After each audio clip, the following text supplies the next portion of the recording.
Coming up here on today's show is Justin Jefferson, the best wide receiver under the age of 25. Kirk Cousins, is he below average? Am I talking about his football ability? Are you worried about Ed Ingram, who the Vikings went ahead and drafted number 59 overall? And then the latest around On Ndamukong Suh? That's all coming up here on today's show. So we kind of going to start the show off with Justin Jefferson, but this is how Jefferson has been rocking it out at camp. And I'm talking about his hair. I'm talking about the afro. And when I think of great wide receivers in the NFL, obviously, I think of Randy Moss, I think of the Vikings, and here at Chat Sports, here on this Vikings YouTube channel, we are based on being interactive. So I'm going to give you the latest news and rumors today, but I'm also going to be interactive with you. So who's better, Randy Moss, type RM, or if you think it's Justin Jefferson, go ahead and type JJ. I'll tell you this, man. Jefferson has been incredible his first two seasons.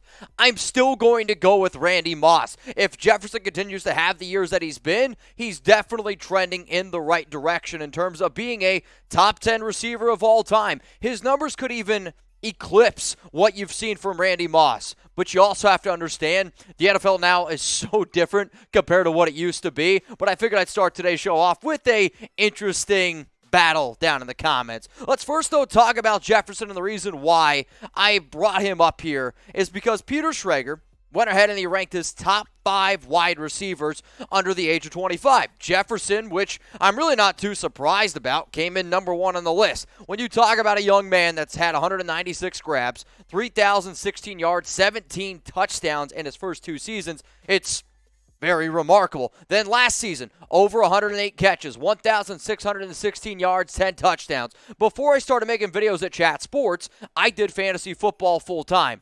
And then I talked about the third-year receiver is the breakout year.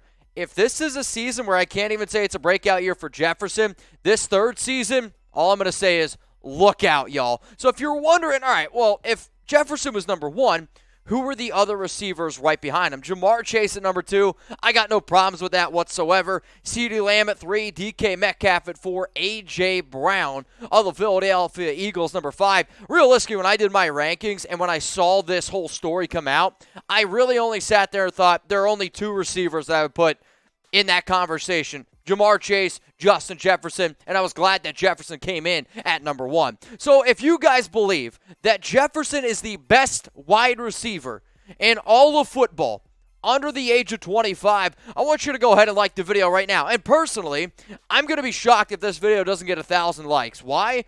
Because I would imagine every person that comes across this thing thinks that Jefferson is the top dude. While you're down there liking the video, also take a second. Because if you're always looking for the latest Vikings news, rumors, and updates, you got a busy life, I'm sure. Don't waste your time on Google typing in story this, story that around the Vikings. No, come to the YouTube channel, youtube.com/Vikings today, because I promise you, we will keep you up to date, and more subs equals more videos. So seriously, hit that subscribe button and turn on those notifications. The next story coming up here is going to round Kirk Cousins. And Chris Sims, like he does every single year, he ranked his top 40 quarterbacks, and Cousins came in at number 16. I will say this. Chris Sims 1 year had really good quarterback rankings. Then, like, the next 2 or 3 years have been absolutely hot garbage trash. Like last year, he ranked Kellen Mond above somebody like Jalen Hurts, which, yes, absolutely backfired. And Sims has been a quarterback. But you know what? Personally, I would take Chris Sims' quarterback rankings and I throw him into a garbage. That's what I think about Sims. But this is what Sims had to say about Cousins and the ranking. We're talking about the ultimate system quarterback. A guy that if the system is really good and creative, and you give him and can teach him his answers, checks, and balances, he will take advantage of every, you guys can fill in the blank, bit of it. He's not going to be the guy that's going to, hey, we're an 8 football team. Don't worry, I'm the man. We'll go 10-6 because I'll pull a few rabbits out of my ass and a few magic tricks, and we'll make it work this week. I don't totally disagree with what some of the things that Sims says, because Cousins is a dude that I target every single year in fantasy football. Why? He puts up good numbers. 33 touchdowns, 7 interceptions, 4,221 yards. But realistically, and a lot of times when we look at quarterbacks, we measure wins, Super Bowl rings. That's not something that I'm going to rely on Captain Kirk for. So how about this, y'all? Fill in the blank. Let's play a game. Kirk Cousins is the blank best quarterback in the NFL. Do you agree with Sims and would put him at number 16? Or would you go a little bit higher? Because there is this quarterback range for me when I do my quarterback rankings from like 11 to 17 that I can make a legitimate argument for every single one of these guys. 16 is fair, but I also, based on the numbers, will put Cousins in the 14 to 13 range. So not totally crazy, but you guys go ahead and let me know. So we first talked about Cousins. We talked about Jefferson. Well, now we're going to go ahead and talk about rookie Ed Ingram, because these reports, not that they really scare me, and it's just that time of the offseason where a lot of times things can get overblown. But the latest around Ed Ingram is he isn't close to signing his rookie contract. And when you hear isn't close, that is what makes me a little bit more nervous, right? So he was drafted in round 2, number 59 overall in this past year's draft. And when the Vikings went ahead and did that, I was like, here's going to be a starting offensive line player.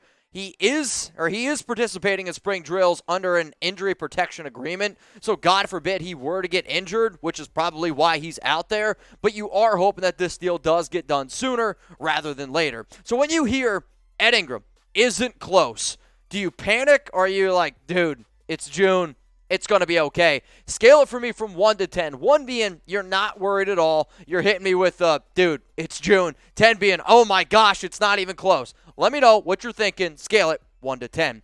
The next story that we're going to be breaking down here on Vikings Now is going to be around Ndamukong Suh.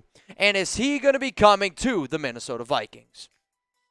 Let's get into this story here, because this has been a player that he's been headlining a lot of NFL news and rumors. He is a free agent. He played last season with the Tampa Bay Buccaneers, and according to Ian Rappaport, this was a few hours after the Buccaneers went ahead and they signed Akeem Hicks to play defensive tackle. The report was teams are interested in Suh. The Vikings, I know this, have a need at defensive tackle. Suh also has been popping up in articles, whether it's been from Fanside, Bleacher Report, ESPN, saying, you know what? Minnesota could actually have some interest in Suh. Why? Because of that need at defensive tackle. So earlier on a Chat Sports show, I went ahead and I broke down some of the top Suh destinations. And I will continue to say that I believe the Raiders, the Vikings, the Browns, those 3 teams make the most sense to go out and sign the veteran Suh. The Bengals, Titans, I could also see it going down. The reason why Minnesota makes sense is because not only do they have a need at that position,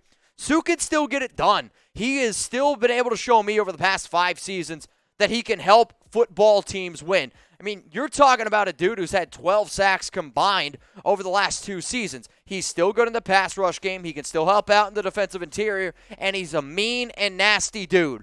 That's what I want in any football team. Sure, he's going to get a penalty, but that tenacity, that toughness, that's what you need, especially for a young football team. And then you look at his career. 590 tackles. He's going to make the Hall of Fame. If anybody out there doesn't think that Suh can help their football team, personally, I'm going to look at you in the face, and I'm going to laugh in your face. So we just talked about Suh, 35 years old. He's getting up there in age. But you know what? In today's NFL, if a guy who hasn't missed a game realistically since 2014, a player who hasn't, he's missed 2 games his entire career, it's incredible. So should the Vikings go out and sign Suh, type Y for yes, or please type N for no. My answer is yes. You could use the extra depth, and you still need to be able to go out and sign a few of your rookies, Ed Ingram included, and you're going to use some of this salary cap that you have. But at $10.91 million, I do not anticipate Suh making more than Akeem Hicks. I would anticipate that Suh's going to be around this $6, maybe $7 million per year figure. And that even might be a little bit high. If I was Ndamukong, I would go to a team that either pays me the most money or gives me the ability to compete. I don't know where the Vikings sit on that, because they are a team that's somewhere in this 8-9, 9-8. Maybe they can get up to 10 wins playing in an easier division. But for Minnesota, you need to go ahead and you need to bolster that defensive interior line. So if you're a diehard Vikings fan, if you made it this far in the video, remember, we keep you up to date. So if you do like the Vikings, then hey, go ahead, like the video right now.